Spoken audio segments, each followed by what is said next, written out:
అందరికీ నమస్కారం. విజయవాడ అనగానే మనందరికి టక్కన గుర్తొచ్చేది కనకదుర్గమ్మ తల్లి. ఆ ఇంద్రకీలాద్రి మీద కొలువైన అమ్మవారికి సంబంధించి ఎన్నో కథలు, పురాణగాథలు ఉన్నాయి. వాటిలో ఒక శక్తివంతమైన భవిష్యవాణి చుట్టూ అల్లుకున్న ఒక అద్భుతమైన కథను ఈరోజు మనం తెలుసుకోబోతున్నాం. పదండి, ఆ కథలోకి వెళదాం. మొదట్లోనే ఈ పెద్ద ప్రశ్న, చాలామంది నమ్మే విషయమిది. విజయవాడకి ఎప్పుడు వరదలొచ్చినా, కృష్ణమ్మ పొంగి ప్రవహిస్తున్నా, అమ్మో, కృష్ణమ్మ దుర్గమ్మ ముక్కుపుడకను తాకేస్తుందేమో, యుగాంతమొచ్చేస్తుందేమో అని ఒక్కటే భయం. అసలీ నమ్మకం ఎందుకొచ్చింది? దీని వెనుక ఉన్న అసలు కథేంటి? ఈ భవిష్యవాణిని, ఈ కథను పూర్తిగా అర్థం చేసుకోవాలంటే మనం కొన్ని వేల సంవత్సరాలు వెనక్కి వెళ్లాలి. అసలీ పవిత్ర ప్రదేశం ఎలా ఏర్పడిందో తెలుసుకోవాలి. కథ అక్కడ్నుంచే మొదలవుతుంది. పురాణాల ప్రకారం ఒకప్పుడు ఈ ఇంద్రకీలాద్రి ఒక్కటే పెద్ద పర్వతం. బ్రహ్మదేవుడి తపస్సు వల్ల కృష్ణ, వేణి అనే రెండు నదులు పుట్టాయి. సతారా దగ్గర ఈ రెండూ కలిసిపోయి కృష్ణవేణి నదిగా మారి సముద్రం వైపు ప్రవహించటం మొదలుపెట్టాయి. అయితే వాటి దారికి ఈ ఇంద్రకీలాద్రి పర్వతం అడ్డొచ్చింది. ఆ ప్రవాహ వేగానికి ఇంద్రకీలాద్రి అడ్డుగా నిలబట్టటంతో కృష్ణవేణి నడికి పట్టరాని కోపం వచ్చింది. ఉగ్రరూపంతో ఆ కొండను బలంగా ఢీకొట్టింది. అప్పుడు ఒక పెద్ద అల పైకి లేచి అమ్మవారి ముక్కుపుడకను దాదాపు తాకబోయింది. సరిగ్గా అదే క్షణంలో అమ్మవారు ప్రత్యక్షమై నదిని ఆపి ఈ మాటలు అన్నారన్నమాట. ఇప్పుడు చూడండి, ఇక్కడే అసలు అద్భుతం జరిగింది. కృష్ణవేణి నది ఢీకొట్టిన ఆ ఒక్క దెబ్బకి ఆ పెద్ద పర్వతం 3 ముక్కలైపోయింది. ఒకటి దుర్గమ్మ తల్లి కొలువైన ఇంద్రకీలాద్రి, రెండోది శ్రీమహావిష్ణువు వెలిసిన మంగళగిరి, ఇక మూడోది శివుడు కొలువైన యనమల కుదురు.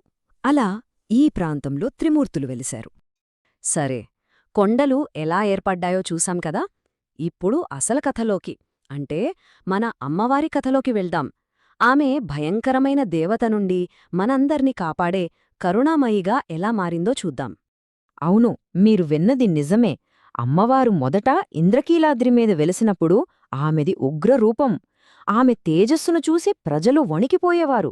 ఎంతలా అంటే సాయంత్రం 6 దాటితే చాలు అమ్మవారు నగరంలో తిరుగుతారని, ఎవరూ ఇళ్లల్లోంచి బయటకు అడుగుపెట్టేవారు కాదట. అదే సమయంలో మాధవవర్మ అనే రాజు విజయవాటికను చాలా ధర్మంగా పరిపాలించేవాడు. ఒకరోజు అనుకోకుండా అతని కొడుకు రథం కిందబడి ఒక బాలుడు చనిపోయాడు. రాజు ధర్మం తప్పలేదు. కన్న కొడుకని కూడా చూడకుండా మరణశిక్ష విధించాడు. రాజు యొక్క ఈ నిష్పక్షపాతమైన న్యాయానికి అమ్మవారు ఎంతో సంతోషించారు. అందుకే మాధవవర్మ న్యాయానికి మెచ్చిన అమ్మవారు ఆకాశంనుంచి కనకవర్షం, అంటే బంగారు వర్షం కురిపించారు. అప్పటినుంచే మన దుర్గమ్మ తల్లికి కనకదుర్గా అనే పేరు స్థిరపడిపోయింది. చూశారా, ఆ పేరు వెనక ఎంత గొప్ప కథ ఉందో? అయితే కథ ఇక్కడితో అయిపోలేదు. బంగారు వర్షం కురిసినా అమ్మవారిలో ఆ ఉగ్రశక్తి ఇంకా మిగిలే ఉంది. ఆ శక్తిని శాంతింపజేసి అమ్మవారిని పూర్తి సౌమ్యమూర్తిగా మార్చడానికి ఒక గొప్ప మహర్షి రావాల్సొచ్చింది. అప్పుడే జగద్గురు ఆదిశంకరాచార్యులవారు ఇంద్రకీలాద్రిని సందర్శించారు. తన మంత్రశక్తితో ఆయన అమ్మవారిలోని ఉగ్రతను తగ్గించి శాంతింపచేశారు. దానికి నిదర్శనంగా అమ్మవారి పాదాల దగ్గర అత్యంత శక్తివంతమైన శ్రీచక్రాన్ని ప్రతిష్ఠించారు. అప్పట్నుంచే ఉగ్రరూపిణి అయిన అమ్మవారు మనందరినీ చల్లగా చూసే శాంతస్వరూపిణి దుర్గమ్మగా మారారు. సరే, ఇప్పుడు మళ్ళీ మనం మొదట అడుక్కున్న ప్రశ్న దగ్గరికి వద్దాం. కృష్ణవేణి నదితో అమ్మవారు యుగాంతంలో ఉప్పొంగవచ్చు అన్నారు కదా, మరి ఆ యుగాంతం ఎప్పుడొస్తుంది? దీనికి సమాధానం మన పురాణాల్లోని విశ్వకాలమానంలోనే ఉంది. హిందూ ధర్మం ప్రకారం కాలచక్రంలో 4 యుగాలుంటాయి: కృత, త్రేత, ద్వాపర మరియు కలియుగాలు. ఈ పట్టికలో వాటి కాల పరిమాణం చూడండి, లక్షల సంవత్సరాలు. మనం మాట్లాడుకుంటున్నది మామూలు కాలం గురించి కాదు, విశ్వానికి సంబంధించిన ఒక పెద్ద లెక్క గురించన్నమాట. మన శాస్త్రాల ప్రకారం మనం ప్రస్తుతం కలియుగంలో ఉన్నాం. ఇప్పటికే దాదాపు 5200 సంవత్సరాలు గడిచిపోయాయి. కలియుగం మొత్తం కాలం 4,32,000 సంవత్సరాలు. అంటే సింపుల్గా లెక్కేసుకుంటే మన యుగం ముగియడానికి ఇంకా 4 లక్షల సంవత్సరాలకు పైగా సమయముంది. సో ఆ ప్రళయం గురించి మనం ఇప్పుడే కంగారు పడాల్సిన పనిలేదనమాట. ఈ లెక్కలు, యుగాలు ఇవన్నీ ఒక ఎత్తు. కాని అమ్మవారి కథలో అసలైన బలం భక్తి, విశ్వాసం. కాలం గడిచేకొద్దీ కొండమీద ఎన్నో మార్పులొచ్చాయి. కొన్ని కట్టడాలు కనుమరుగయ్యాయి. అయినా భక్తుల విశ్వాసం మాత్రం చెక్కుచెదరలేదు.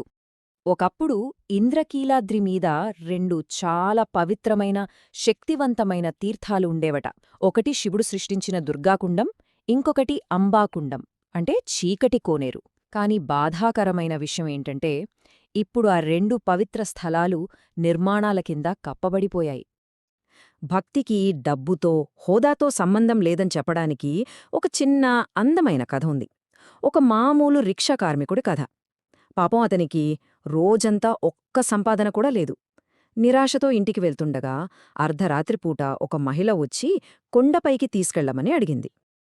ఆ చిమ్మ చీకట్లో కొండపైకి వెళ్తుంటే ఆ మహిళ అతన్ని, నాయనా, నీకు భయంగా లేదా అని అడిగింది. అప్పుడు అతను చెప్పిన ఈ సమాధానం వినండి. అతని విశ్వాసానికి ఇది నిలువుటద్దం. ఎంత ధైర్యం చూడండి ఆ మాటల్లో. కొండ దగ్గరికి చేరాక ఆ మహిళ కనిపించకుండా పోయింది. డబ్బులు కోసం అడిగితే గాలిలోంచి ఒక మాట వినిపించింది. నీ తలపాగాలో చూసుకో అని. అతను చూసుకుంటే అందులో డబ్బుతో పాటు ఒక బంగారు గాజు.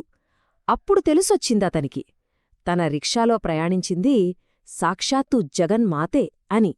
చూశారా, మాధవవర్మలాంటి రాజైనా, ఈ రిక్షా కార్మికుడిలాంటి సామాన్యుడైనా అమ్మవారికి భక్తే ముఖ్యం.